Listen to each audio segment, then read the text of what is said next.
सराय थल में 8वीं थल जीप रैली के सनसनीखेज मुकाबले जारी हैं, जहां पर रेसर्स जो है वो अपनी गाड़ियों को ट्रैक पर दौड़ा रहे हैं। वहीं पर सराय थल के जो मकीन हैं वो भी इन रेसर्स का इस्तकबाल एक अपने नए अंदाज में कर रहे हैं।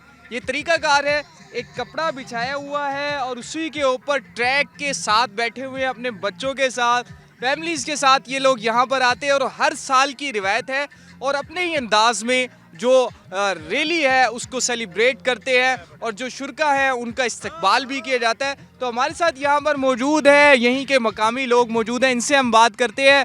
बच्चों को साथ लेकर आए हुए हैं बड़ी तैयारी के साथ, पानी भी रखा हुआ है, खाने का क्या लेकर आए हैं और क्या क्या इंतज़ाम है, किस तरह से एंजॉय कर रहे हैं? जी अस्सलाम वालेकुम जनाब, बहुत अच्छा इंतज़ाम है जी। ये 5 साल हो गए हैं मैं यहाँ पे आते हुए, बच्चों को भी ले के आते हैं, इंजॉय करते हैं क्योंकि साल में एक मरतबा होती है तो बच्चे भी इंजॉय करते हैं, हम भी इंजॉय करते हैं। बहुत अच्छा एडिशन है जी, अल्हम्दुलिल्लाह।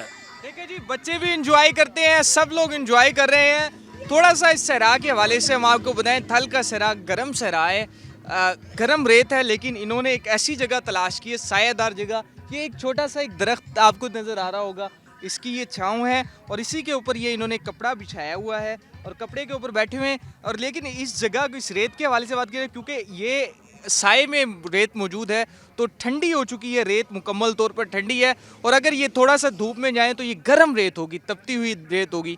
तो ये सराय थल के लोगों का एक अंदाज है, इधर के मकीनों का, कि थल जीप रैली को किस तरह से ये सेलिब्रेट करते हैं, वेलकम करते हैं और इन्हीं की वजह से ये इवेंट हर साल कामयाब से कामयाब तर होता जा रहा है, जिसमें आलमी रेसर्स हैं वो भी शरीक हो रहे हैं और ये मकामी तौर पर यहाँ का जनूबी पंजाब का थल जीप रैली सबसे बड़ा इवेंट बन चुका है।